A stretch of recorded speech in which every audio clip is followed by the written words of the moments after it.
श्रीगणेशाय नमः।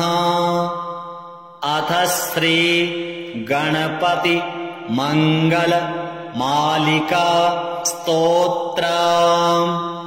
श्रीकंठ प्रेम पुत्राय गौरी वामांगवासिने 32 रूपयुक्ताय श्रीगणेशाय मंगलम्। आदिपूज्याय देवाय दन्तमोदकधारिणे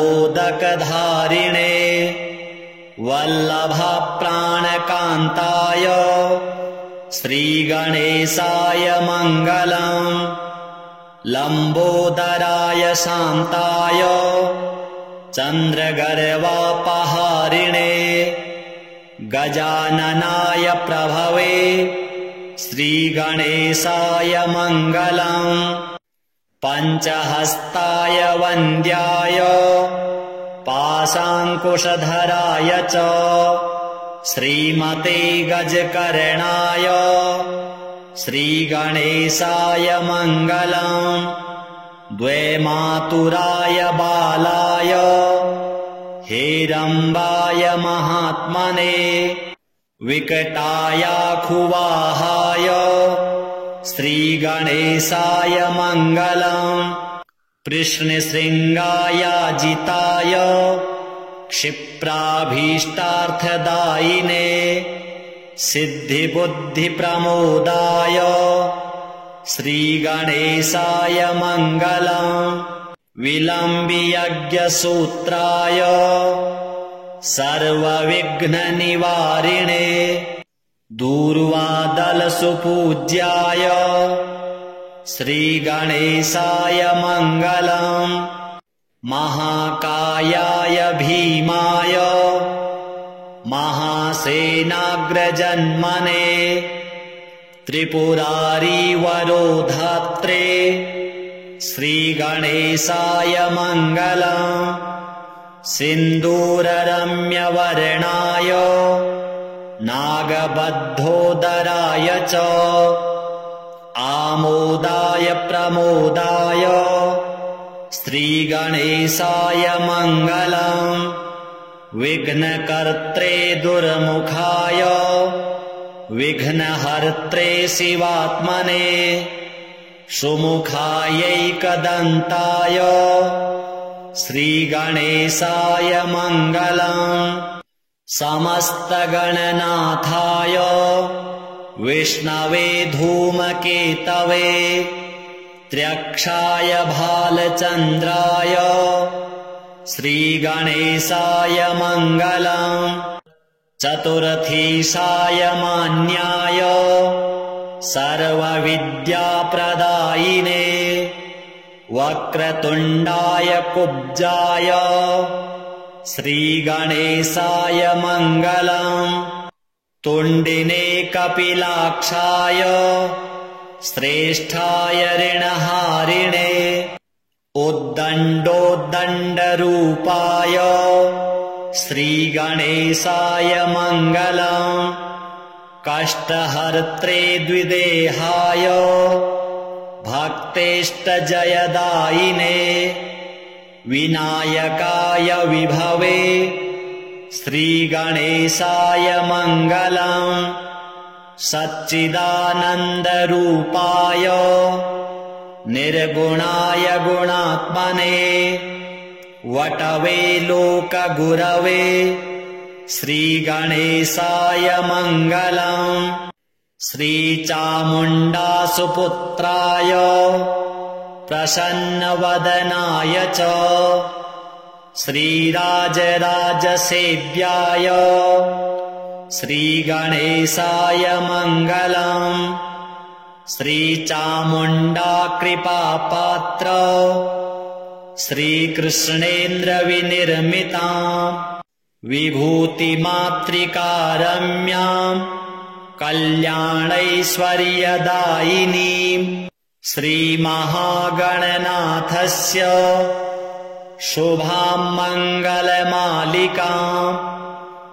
यः पठेत् सततं वाणी लक्ष्मीं सिद्धिमवाप्नुयात्। श्रीगणपति देवार्पणमस्तु। श्रीकण्ठप्रेमपुत्राय गौरीवामाङ्गवासिने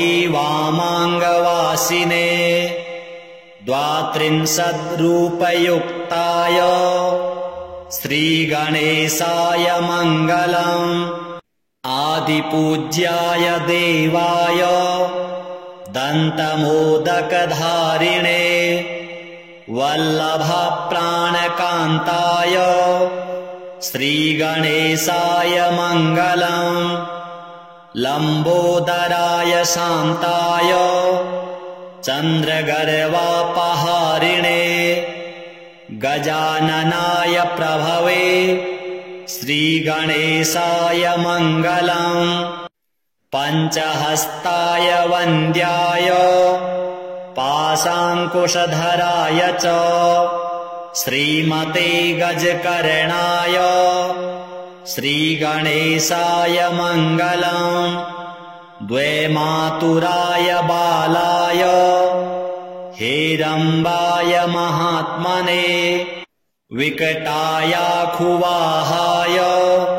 श्रीगणेशाय मङ्गलम्। कृष्णशृङ्गायाजिताय क्षिप्राभीष्टार्थदायिने सिद्धिबुद्धिप्रमोदाय श्रीगणेशाय मङ्गलम्। विलम्बियज्ञसूत्राय सर्वविघ्ननिवारिणे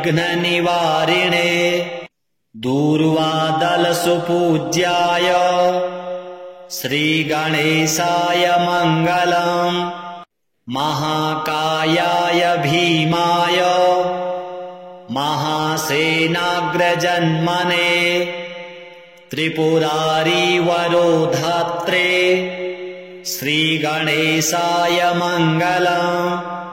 सिन्दूररम्यवर्णाय नागबद्धोदराय च आमोदाय प्रमोदाय श्रीगणेशाय मङ्गलम्। विघ्नकर्त्रे दुर्मुखाय विघ्नहर्त्रे शिवात्मने सुमुखायैकदन्ताय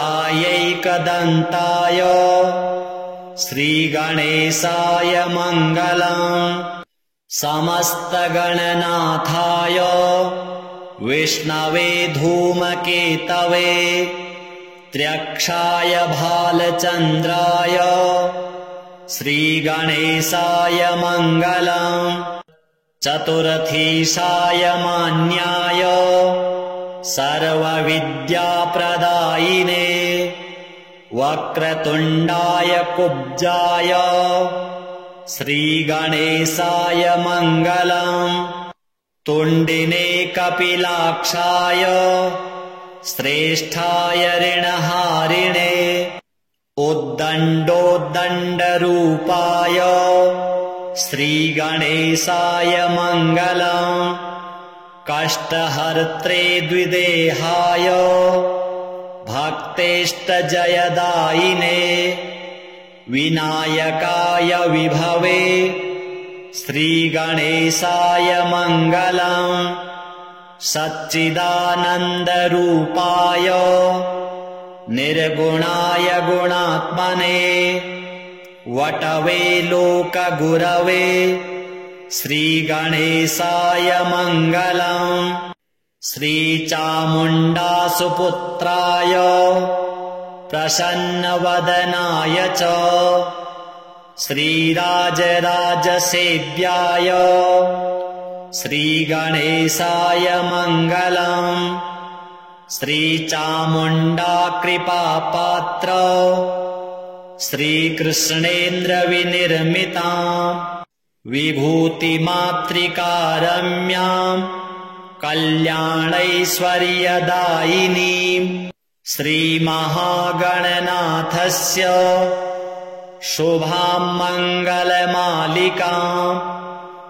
यः पठेत् सततं वाणीं लक्ष्मीं सिद्धिमवाप्नुयात्। श्रीगणपति देवार्पणमस्तु। श्रीकण्ठप्रेमपुत्राय गौरीवामाङ्गवासिने 32रूपयुक्ताय श्रीगणेशाय मङ्गलम्। आदिपूज्याय देवाय दन्तमोदकधारिणे वल्लभप्राणकान्ताय श्रीगणेशाय मङ्गलम्।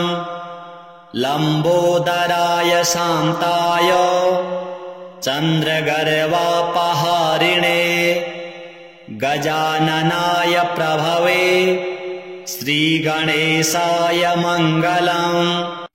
पञ्चहस्ताय वन्द्याय पाशाङ्कुशधराय च श्रीमते गजकर्णाय श्रीगणेशाय मङ्गलम्। द्वैमातुराय बालाय हेरम्बाय महात्मने विकटायाखुवाहाय श्रीगणेशाय मङ्गलम्। कृष्णशृङ्गायाजिताय क्षिप्राभीष्टार्थदायिने सिद्धिबुद्धिप्रमोदाय श्रीगणेशाय मङ्गलम्। विलम्बियज्ञसूत्राय सर्वविघ्ननिवारिणे दूर्वादलसुपूज्याय श्रीगणेशाय मङ्गलम्। महाकायाय भीमाय महासेनाग्रजन्मने त्रिपुरारिवरोधात्रे श्रीगणेशाय मङ्गलम्। सिन्दूररम्यवर्णाय नागबद्धोदराय च आमोदाय प्रमोदाय श्रीगणेशाय मङ्गलम्। विघ्नकर्त्रे दुर्मुखाय विघ्नहर्त्रे शिवात्मने सुमुखायैकदन्ताय श्रीगणेशाय मङ्गलम्। समस्तगणनाथाय विष्णवे धूमकेतवे त्र्यक्षाय भालचन्द्राय श्रीगणेशाय मङ्गलम्। चतुरथीशाय मान्याय सर्वविद्याप्रदायिने वक्रतुण्डाय कुब्जाय श्रीगणेशाय मङ्गलम्। तुण्डिने कपिलाक्षाय श्रेष्ठाय ऋणहारिणे उद्दण्डोद्दण्डरूपाय श्रीगणेशाय मङ्गलम्। कष्टहर्त्रे द्विदेहाय भक्तेष्टजयदायिने विनायकाय विभवे श्रीगणेशाय मङ्गलम्।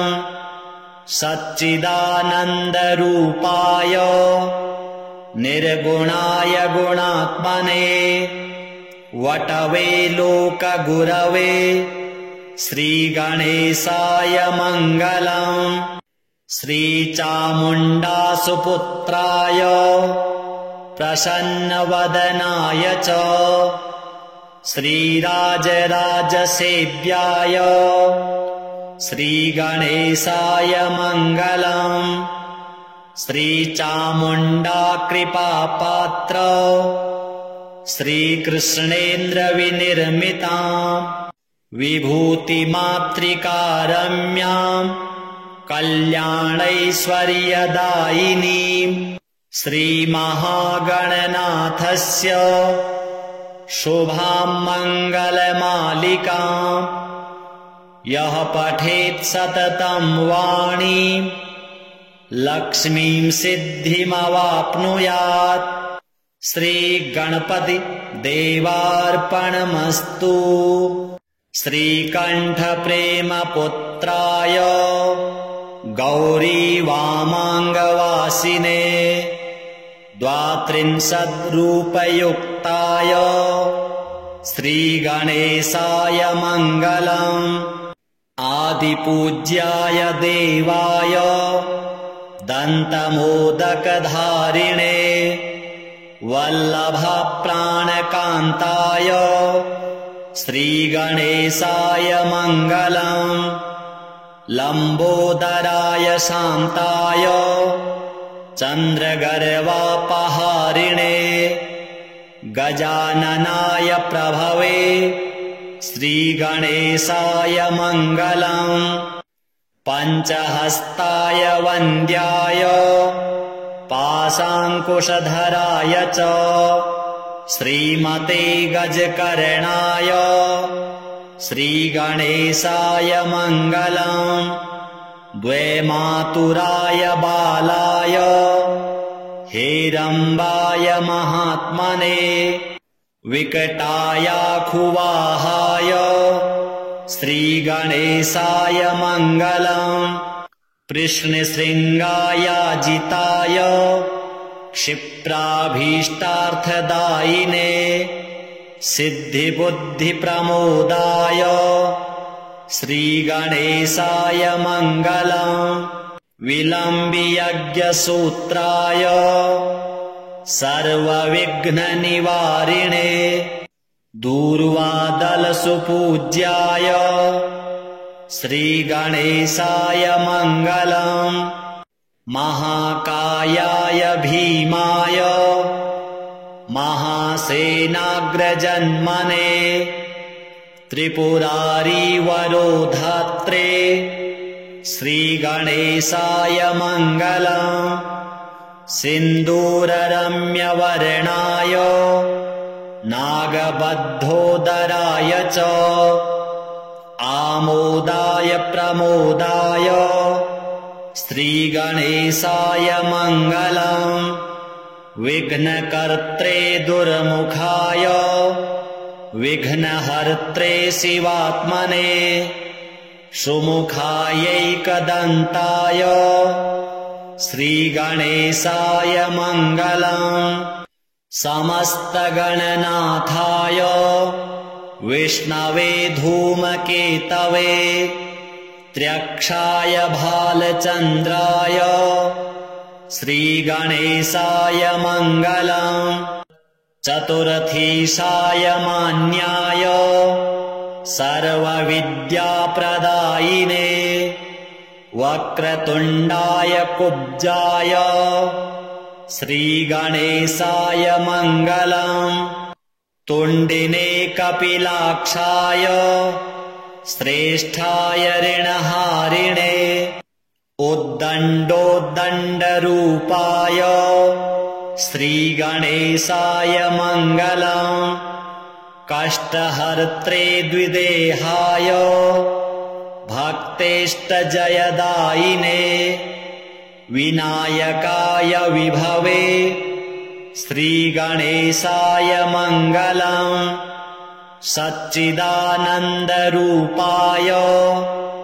निर्गुणाय गुणात्मने वटवे लोकगुरवे श्रीगणेशाय मङ्गलम् श्रीचामुण्डासुपुत्राय प्रसन्नवदनाय च श्रीराजराजसेव्याय श्रीगणेशाय मङ्गलम् श्रीचामुण्डाकृपापात्र श्रीकृष्णेन्द्रविनिर्मिताम् विभूतिमातृकारम्याम् कल्याणैश्वर्यदायिनीम् श्रीमहागणनाथस्य शुभाम् मङ्गलमालिकाम्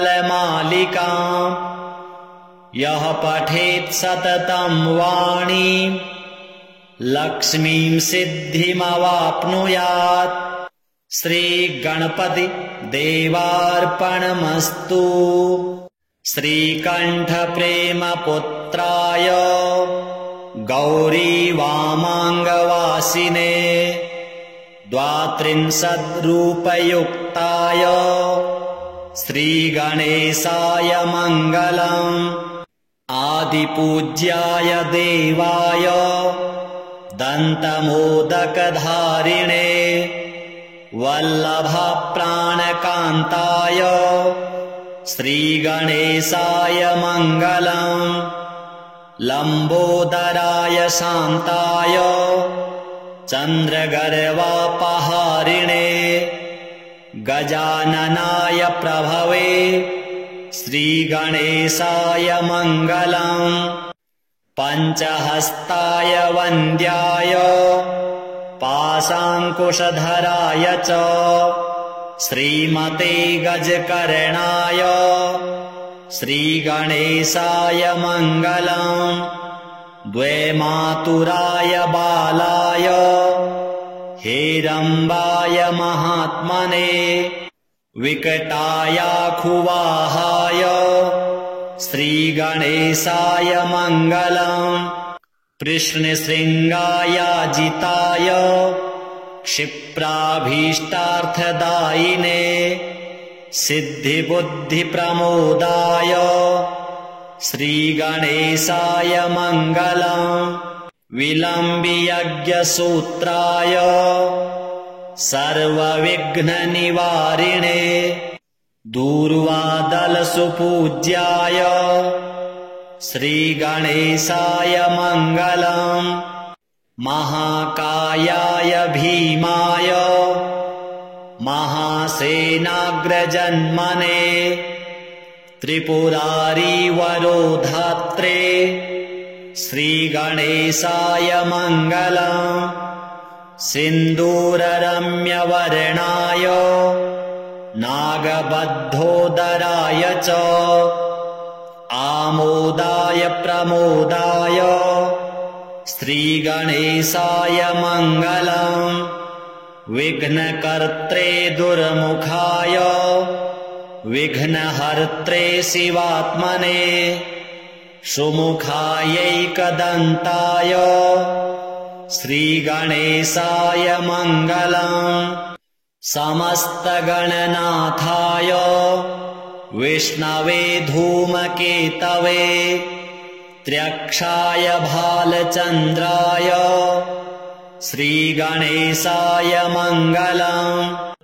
चतुरथीशाय मान्याय सर्वविद्याप्रदायिने वक्रतुण्डाय कुब्जाय श्रीगणेशाय मङ्गलम्। तुण्डिने कपिलाक्षाय श्रेष्ठाय ऋणहारिणे उद्दण्डोद्दण्डरूपाय श्रीगणेशाय मङ्गलम्। कष्टहर्त्रे द्विदेहाय भक्तेष्टजयदायिने विनायकाय विभवे श्रीगणेशाय मङ्गलम्।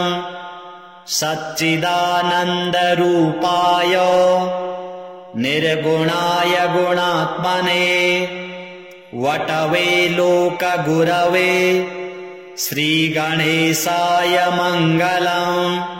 श्रीचामुण्डासुपुत्राय प्रसन्नवदनाय च श्रीराजराजसेव्याय श्रीगणेशाय मङ्गलम्। श्रीचामुण्डाकृपापात्र श्रीकृष्णेन्द्रविनिर्मिताम् विभूतिमातृकारम्याम् कल्याणैश्वर्यदायिनीम् श्रीमहागणनाथस्य शुभां मङ्गलमालिकाम् यः पठेत् सततं वाणीं लक्ष्मीं सिद्धिमवाप्नुयात्। श्रीगणपति देवार्पणमस्तु। श्रीकण्ठप्रेमपुत्राय गौरीवामाङ्गवासिने द्वात्रिंशद्रूपयुक्ताय श्रीगणेशाय मङ्गलम्। आदिपूज्याय देवाय दन्तमोदकधारिणे वल्लभप्राणकान्ताय श्रीगणेशाय मङ्गलम्। लम्बोदराय शान्ताय चन्द्रगर्वापहारिणे गजाननाय प्रभवे श्रीगणेशाय मङ्गलम्। पञ्चहस्ताय वन्द्याय पाशाङ्कुशधराय च श्रीमते गजकर्णाय श्रीगणेशाय मङ्गलम्। द्वैमातुराय बालाय हेरम्बाय महात्मने विकटायाखुवाहाय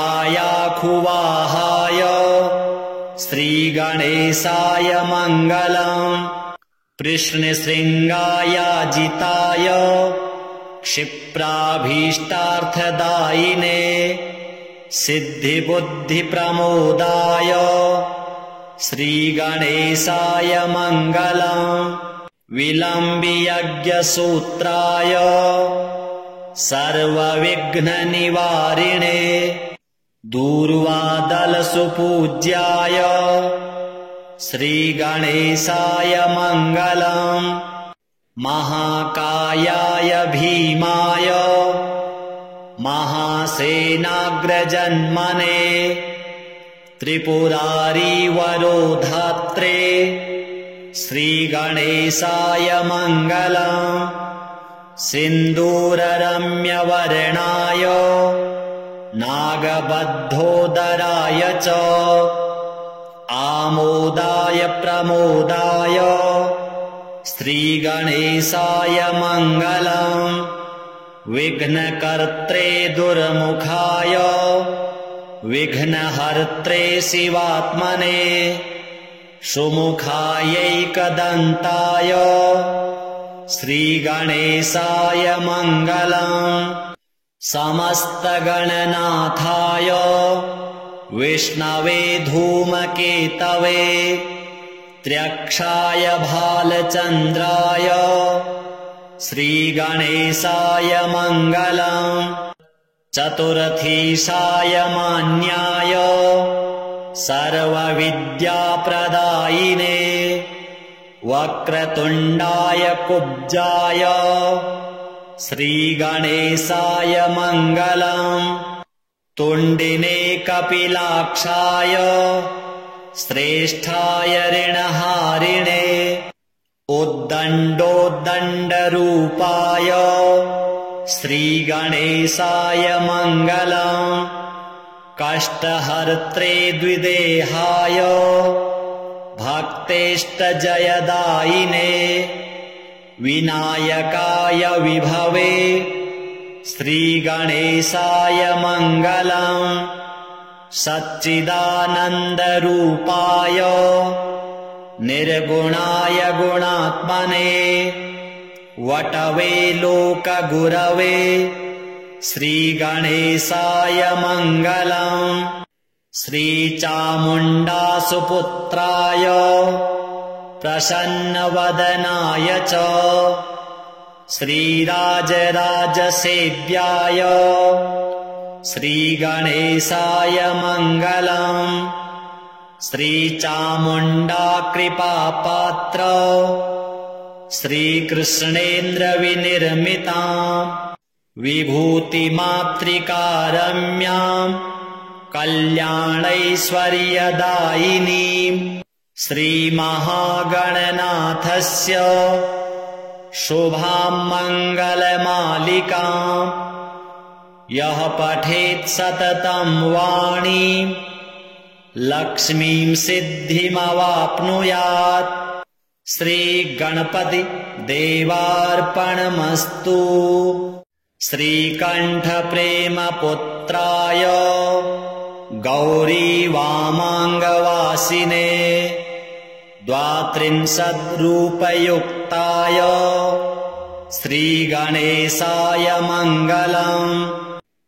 आदिपूज्याय देवाय दन्तमोदकधारिणे वल्लभप्राणकान्ताय श्रीगणेशाय मङ्गलम्। लम्बोदराय शान्ताय चन्द्रगर्वापहारिणे गजाननाय प्रभवे श्रीगणेशाय मङ्गलम्। पञ्चहस्ताय वन्द्याय पाशाङ्कुशधराय च श्रीमते गजकर्णाय श्रीगणेशाय मङ्गलम्। द्वैमातुराय बालाय हेरम्बाय महात्मने विकटायाखुवाहाय श्रीगणेशाय मङ्गलम्। कृष्णशृङ्गायाजिताय क्षिप्राभीष्टार्थदायिने सिद्धिबुद्धिप्रमोदाय श्रीगणेशाय मङ्गलम्। विलम्बियज्ञसूत्राय सर्वविघ्ननिवारिणे दूर्वादलसुपूज्याय श्रीगणेशाय मङ्गलम्। महाकायाय भीमाय महासेनाग्रजन्मने त्रिपुरारिवरोधात्रे श्रीगणेशाय मङ्गलम्। सिन्दूररम्यवर्णाय नागबद्धोदराय च आमोदाय प्रमोदाय श्रीगणेशाय मङ्गलम्। विघ्नकर्त्रे दुर्मुखाय विघ्नहर्त्रे शिवात्मने सुमुखायैकदन्ताय श्रीगणेशाय मङ्गलम्। समस्तगणनाथाय विष्णवे धूमकेतवे त्र्यक्षाय भालचन्द्राय श्रीगणेशाय मङ्गलम्। चतुर्थीशाय मान्याय सर्वविद्याप्रदायिने वक्रतुण्डाय कुब्जाय श्रीगणेशाय मङ्गलम्। तुण्डिने कपिलाक्षाय श्रेष्ठाय ऋणहारिणे उद्दण्डोद्दण्डरूपाय श्रीगणेशाय मङ्गलम्। कष्टहर्त्रे द्विदेहाय भक्तेष्टजयदायिने विनायकाय विभवे श्रीगणेशाय मङ्गलम्। सच्चिदानन्दरूपाय निर्गुणाय गुणात्मने वटवे लोकगुरवे श्रीगणेशाय मङ्गलम्। श्रीचामुण्डासुपुत्राय प्रसन्नवदनाय च श्रीराजराजसेव्याय श्रीगणेशाय मङ्गलम्।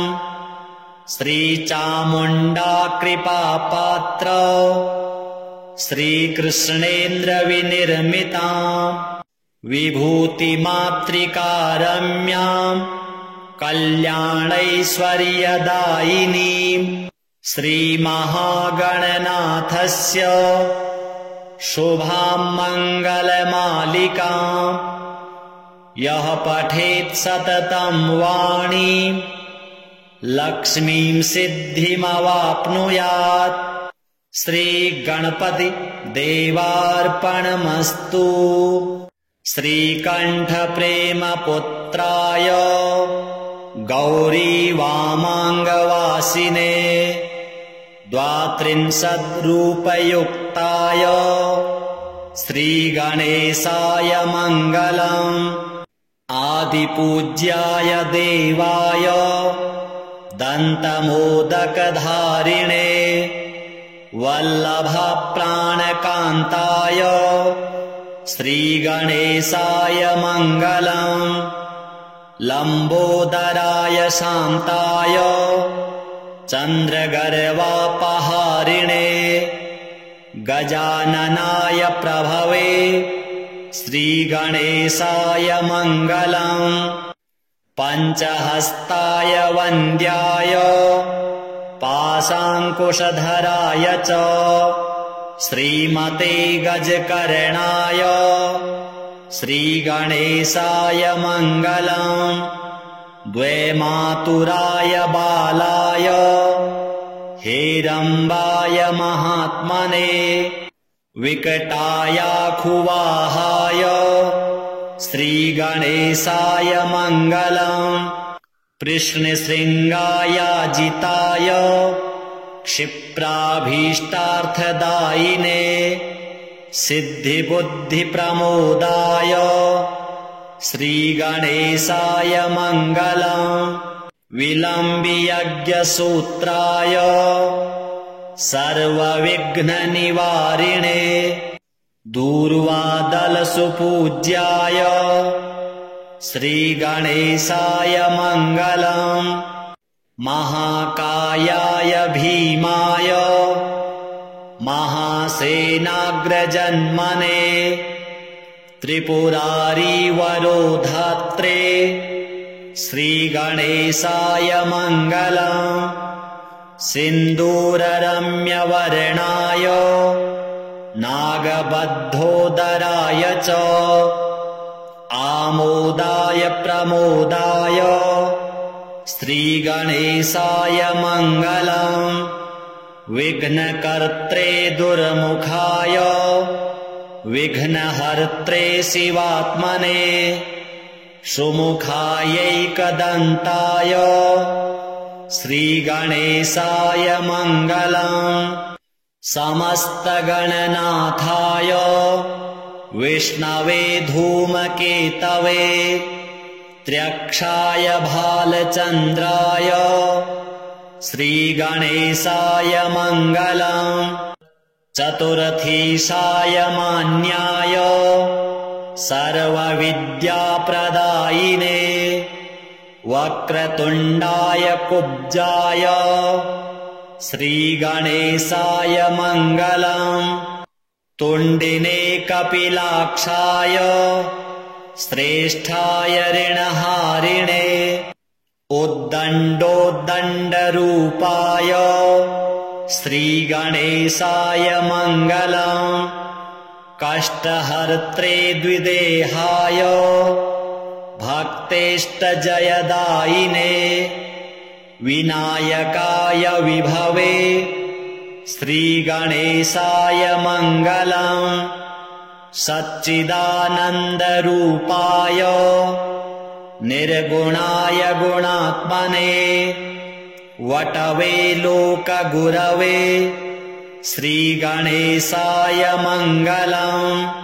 श्रीचामुण्डासुपुत्राय प्रसन्नवदनाय च श्रीराजराजसेव्याय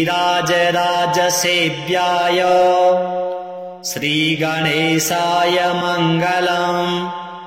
श्रीचामुण्डाकृपापात्र श्रीकृष्णेन्द्रविनिर्मिताम् विभूतिमातृकारम्याम् कल्याणैश्वर्यदायिनीम् श्रीमहागणनाथस्य शुभां मङ्गलमालिकाम् यः पठेत् सततं वाणीं लक्ष्मीं सिद्धिमवाप्नुयात्। श्रीगणपति देवार्पणमस्तु। श्रीकण्ठप्रेमपुत्राय गौरीवामाङ्गवासिने द्वात्रिंशद्रूपयुक्ताय श्रीगणेशाय मङ्गलम्। आदिपूज्याय देवाय दन्तमोदकधारिणे वल्लभप्राणकान्ताय श्रीगणेशाय मङ्गलम्। लम्बोदराय शान्ताय चन्द्रगर्वापहारिणे गजाननाय प्रभवे श्रीगणेशाय मङ्गलम्। पञ्चहस्ताय वन्द्याय पाशाङ्कुशधराय च श्रीमते गजकर्णाय श्रीगणेशाय मङ्गलम्। द्वैमातुराय बालाय हेरम्बाय महात्मने विकटायाखुवाहाय श्रीगणेशाय मङ्गलम्। कृष्णशृङ्गायाजिताय क्षिप्राभीष्टार्थदायिने सिद्धिबुद्धिप्रमोदाय श्रीगणेशाय मङ्गलम्। विलम्बियज्ञसूत्राय सर्वविघ्ननिवारिणे दूर्वादलसुपूज्याय श्रीगणेशाय मङ्गलम्। महाकायाय भीमाय महासेनाग्रजन्मने त्रिपुरारिवरोधात्रे श्रीगणेशाय मङ्गलम्। सिन्दूररम्यवर्णाय नागबद्धोदराय च आमोदाय प्रमोदाय श्रीगणेशाय मङ्गलम्। विघ्नकर्त्रे दुर्मुखाय विघ्नहर्त्रे शिवात्मने सुमुखायैकदन्ताय श्रीगणेशाय मङ्गलम्। समस्तगणनाथाय विष्णवे धूमकेतवे त्र्यक्षाय भालचन्द्राय श्रीगणेशाय मङ्गलम्। चतुरथीशाय मान्याय सर्वविद्याप्रदायिने वक्रतुण्डाय कुब्जाय श्रीगणेशाय मङ्गलम्। तुण्डिने कपिलाक्षाय श्रेष्ठाय ऋणहारिणे उद्दण्डोद्दण्डरूपाय श्रीगणेशाय मङ्गलम्। कष्टहर्त्रे द्विदेहाय भक्तेष्टजयदायिने विनायकाय विभवे श्रीगणेशाय मङ्गलम्। सच्चिदानन्दरूपाय निर्गुणाय गुणात्मने वटवे लोकगुरवे श्रीगणेशाय मङ्गलम्। श्रीचामुण्डासुपुत्राय प्रसन्नवदनाय च श्रीराजराजसेव्याय श्रीगणेशाय मङ्गलम्। श्रीचामुण्डाकृपापात्र श्रीकृष्णेन्द्रविनिर्मिताम् विभूतिमातृकारम्याम् कल्याणैश्वर्यदायिनीम् श्रीमहागणनाथस्य शुभाम् मङ्गलमालिकाम् यः पठेत् सततं वाणीम् लक्ष्मीं सिद्धिमवाप्नुयात्। श्रीगणपति देवार्पणमस्तु। श्रीकण्ठप्रेमपुत्राय गौरीवामाङ्गवासिने द्वात्रिंशद्रूपयुक्ताय श्रीगणेशाय मङ्गलम्। आदिपूज्याय देवाय दन्तमोदकधारिणे वल्लभप्राणकान्ताय श्रीगणेशाय मङ्गलम् लम्बोदराय शान्ताय चन्द्रगर्वापहारिणे गजाननाय प्रभवे श्रीगणेशाय मङ्गलम् पञ्चहस्ताय वन्द्याय पाशाङ्कुशधराय च श्रीमते गजकर्णाय श्रीगणेशाय मङ्गलम् द्वैमातुराय बालाय हेरम्बाय महात्मने विकटायाखुवाहाय श्रीगणेशाय मङ्गलम् कृष्णशृङ्गायाजिताय क्षिप्राभीष्टार्थदायिने सिद्धिबुद्धिप्रमोदाय श्रीगणेशाय मङ्गलम् विलम्बियज्ञसूत्राय सर्वविघ्ननिवारिणे दूर्वादलसुपूज्याय श्रीगणेशाय मङ्गलम् महाकायाय भीमाय महासेनाग्रजन्मने त्रिपुरारीवरोधात्रे श्रीगणेशाय मङ्गलम् सिन्दूररम्यवर्णाय नागबद्धोदराय च आमोदाय प्रमोदाय श्रीगणेशाय मङ्गलम् विघ्नकर्त्रे दुर्मुखाय विघ्नहर्त्रे शिवात्मने सुमुखायैकदन्ताय श्रीगणेशाय मङ्गलम् समस्तगणनाथाय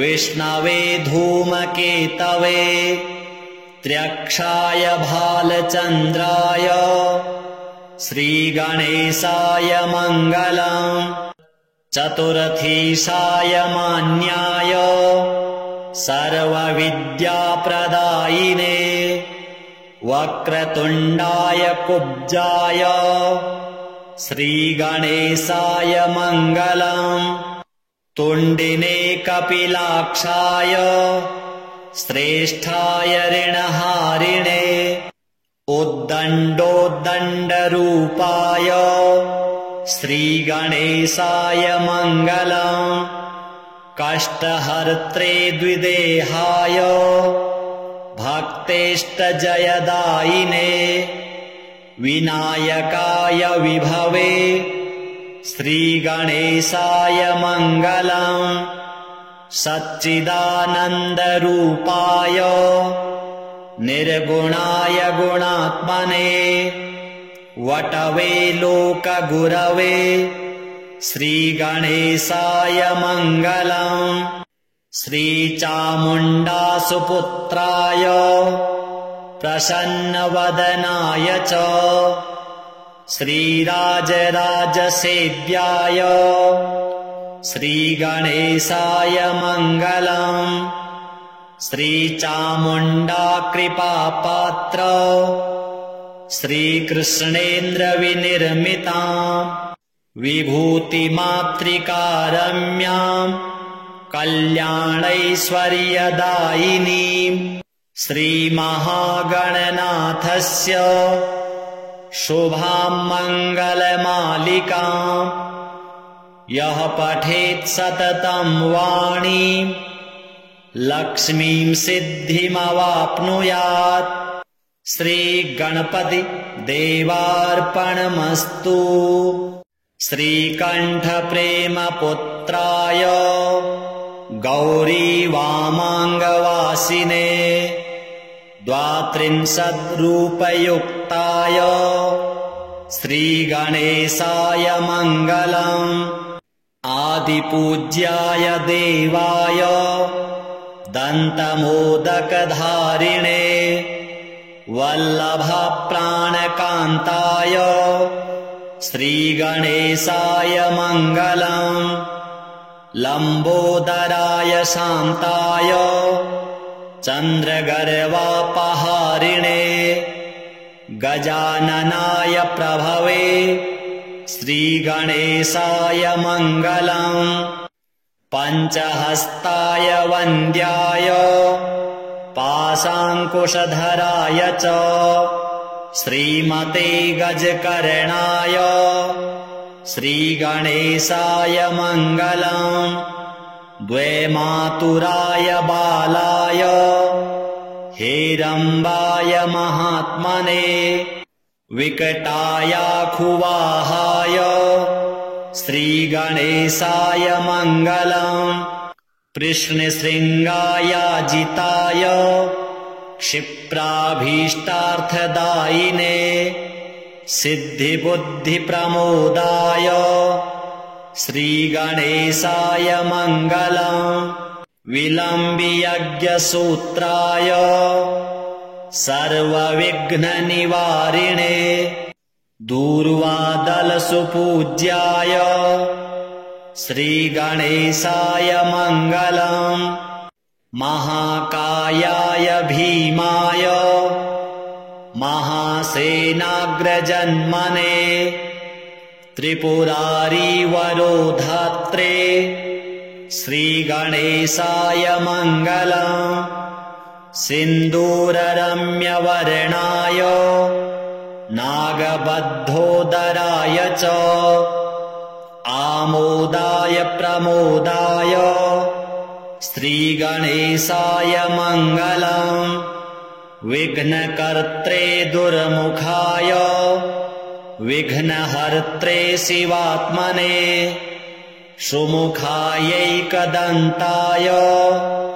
श्रीगणेशाय मङ्गलम् समस्तगणनाथाय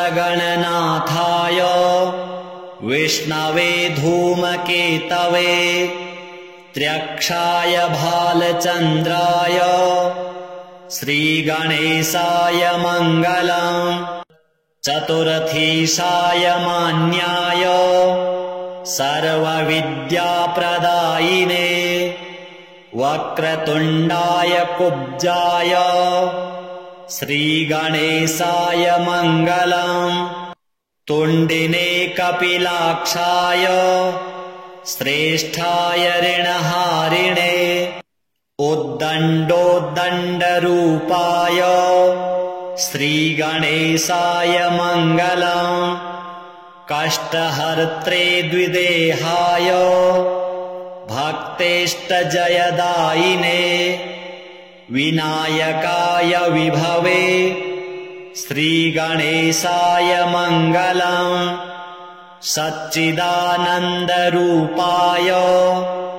निर्गुणाय गुणात्मने वटवे लोकगुरवे श्रीगणेशाय मङ्गलम् श्रीचामुण्डासुपुत्राय प्रसन्नवदनाय च श्रीराजराजसेव्याय श्रीगणेशाय मङ्गलम् श्रीचामुण्डाकृपापात्र श्रीकृष्णेन्द्रविनिर्मिताम् विभूतिमातृकारम्याम् कल्याणैश्वर्यदायिनीम् श्रीमहागणनाथस्य शुभाम् मङ्गलमालिकाम् यः पठेत् सततम् वाणीम् लक्ष्मीम् सिद्धिमवाप्नुयात् श्रीगणपति देवार्पणमस्तु।